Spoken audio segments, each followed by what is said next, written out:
just happened. So welcome to Virtual International Coffee Hour, hosted by KASA. And what's KASA? We get together to celebrate Korean culture, and we encourage everyone to join. You don't have to be Korean to join. And this entails during our general body meetings, we discuss different aspects of Korean culture. Some previous topics last year included trends and beauty trends in Korean culture, Valentine's Day in Korea, basic Korean phrases, and then we also talked about different games that they play in Korea, such as dachi. We also had a potluck, which was really good, and we had some Korean food. There was kimchi fried rice, there was Hotteok, there was tteokbokki, and there was other Korean food. It was a lot of fun. And then we also have other events throughout the year. And here are executive board introductions. First, we'll start off with the presenters. So our president is Alexa Layne. She's also the treasurer. Next is Michael Ko. He's the events coordinator. And that's me, Armani. I'm the secretary. As for the rest of our e-board, we have Camille Savage as vice president, Michelle Matt Gibson as our design chair, and Alex Bustamante as the public relations coordinator. And then Michael will take away from here. Hey, also Michael, and I'm going to talk to you guys about some fun facts. So our national animal is the Siberian tiger. It's like on our little logo, as you can see there.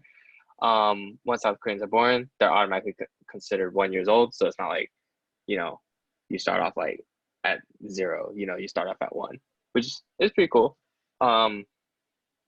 Let's see. On Valentine's Day, men receive gifts from women, and then a month later, the favor is returned on White Day. South Korea is a popular destination for medical tourism. Taekwondo is the national sport for South Korea. Our social media is at FSU KASA on Facebook, Instagram, Twitter.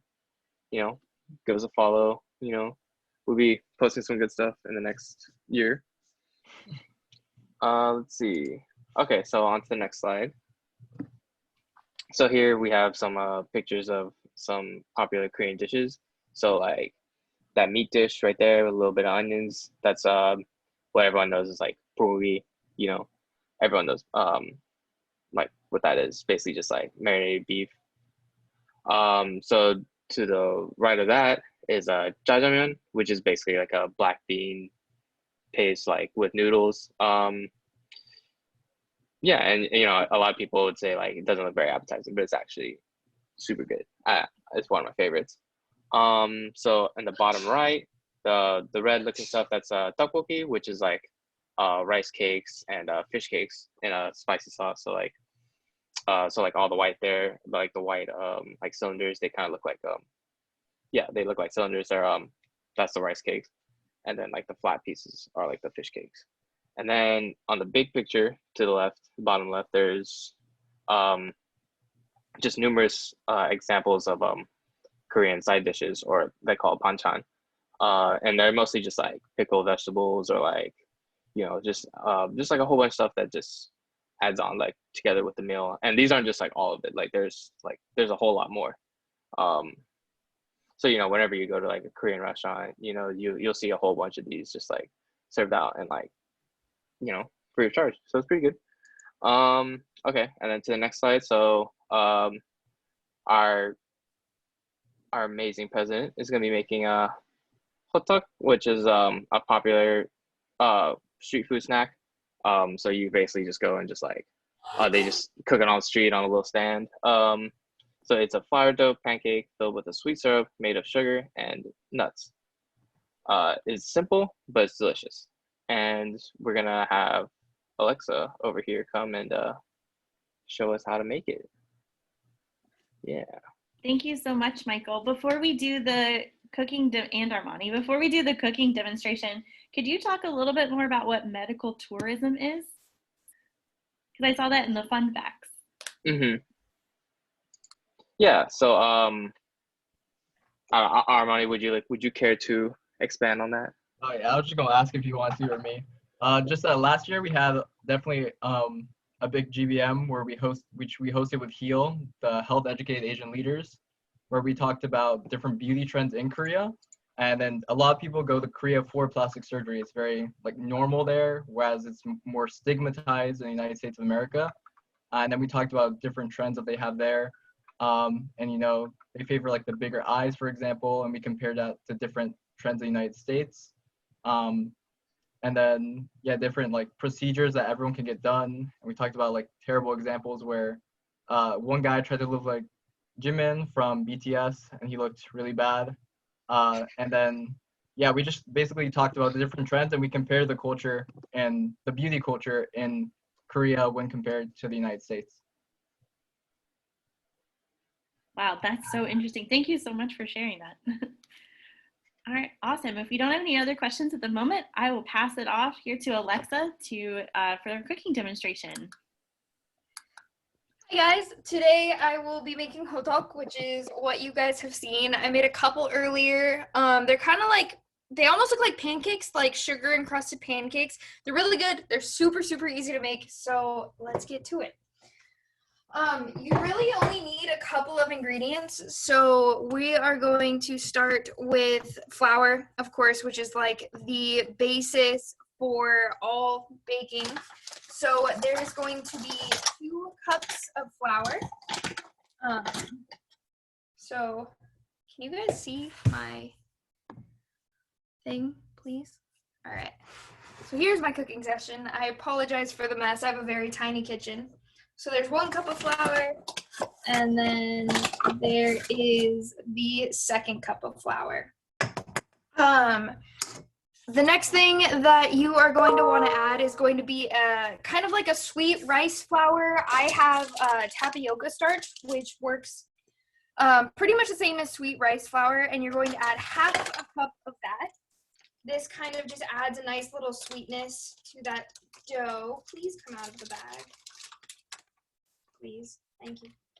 All right, so half a cup of that. And then the rest of the stuff is actually really, really small amounts, and you still come out with a lot of dough. So next we're going to add 1 pack of instant yeast. It's going to be about an ounce of just like instant, fast-acting yeast. And then we're going to put some sugar in there, some sugar and flour together, which is what the yeast is going to feed on. And saying that it feeds on it sounds so creepy, but that is the honest truth. So next we are going to add a tablespoon of sugar, and then a teaspoon of salt, which is the tiniest little amounts, but it all adds up in the end. And then finally, to get that dough all mixed together, you add about a cup of milk. I am lactose intolerant, so I'm using almond milk that is vanilla flavored because I like that it makes the dough just that much sweeter. However, with the milk, you want to make it lukewarm or room temperature, but if you don't want to like leave your milk sitting out for a while, you can always just throw it in the microwave for like 30 seconds, which is what I am about to do.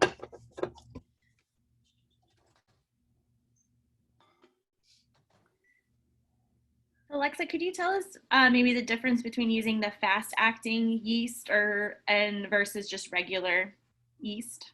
Yeah, so with regular yeast, you have to let it sit and rise for a couple of hours. With instant yeast, it's almost immediate rising, and we're going to see that in just a second. But the cool thing about instant yeast is it cuts down cooking time by by hours pretty much, and it allows it to be cooked and consumed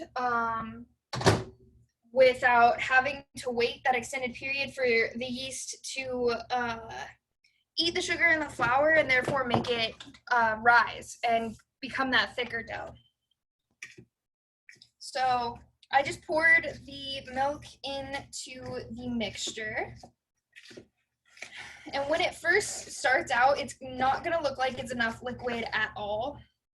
So I'll show you that. It kind of still looks like it's really powdery and really gross. But this is the part where you have to knead it for 3 to 5 minutes, which feels like an absolute eternity. but it's really not that long of a time. And the craziest thing about it is you can actually feel the yeast working. It's not just warm because of the microwaved milk we just put in it, but it's actually warm because of the chemical reactions that's happening with the flour and the sugar and everything. So you do have to knead it for a little while, but I did make some pre-made dough that I have sitting over to the side here. I'm gonna rinse off my hands real quick. So we do have a question. With the pandemic, a lot of baking materials are unfortunately sold out. So if someone is not able to find yeast, is there an alternative, or is that a pretty key component to the dish? It's probably the biggest key component besides flour, unfortunately. I know that there are other alternatives. There's not a ton of them. I've never made it with a yeast alternative. I've heard that you can substitute it with stuff like lemon juice and baking soda, which is a pretty crazy thing that I've heard. I've never tried that, but if you do try that, I'd love to know how it would come out. So after you knead the dough for 3 to 5 minutes, it should look very, very similar to like pizza dough. It's very smooth, it's very soft, it's not sticky, doesn't stick to your hands anymore. So I usually let that sit for, 5 minutes while I'm making the filling for the dough. And how I make the filling, I know that the recipe calls for very, exact amount of ingredients, but I've always thought that this filling is something that, or at least I was told that it's something that needs to be made from the heart, you just feel it, how much you should add. And so the first part of it is brown sugar, and I like my Hotteok really sweet, so I like to add a lot of brown sugar to the mix. You want to add enough to fill probably 10 Hotteok, so it's going to be about half a cup of brown sugar. And then cinnamon to taste. So one of my friends puts cinnamon on actually everything under the sun. I don't think I have seen them. I've seen them put it on meat. I've seen them put it on vegetables. Yes, cinnamon on vegetables. How disgusting does that sound? I seem to have misplaced my cinnamon. Please hold temporarily.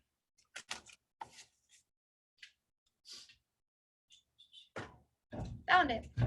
So I like to put a good amount in there. I tell people when I'm making it, it's probably about half a teaspoon to a teaspoon. You can always add a lot more if you want it more cinnamony. I know people who have added pumpkin spice to this, sugar. The cool thing about Hotteok is you could really fill it with whatever you want. You can make it sweet, you can make it savory. I know that there is like matcha Hotteok, there's pizza Hotteok. It's kind of like a sweet dumpling that's flattened to look like a pancake.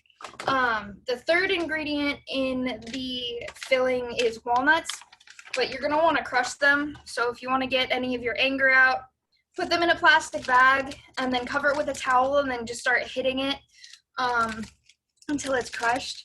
However, I didn't really wanna do that on camera because it's really loud.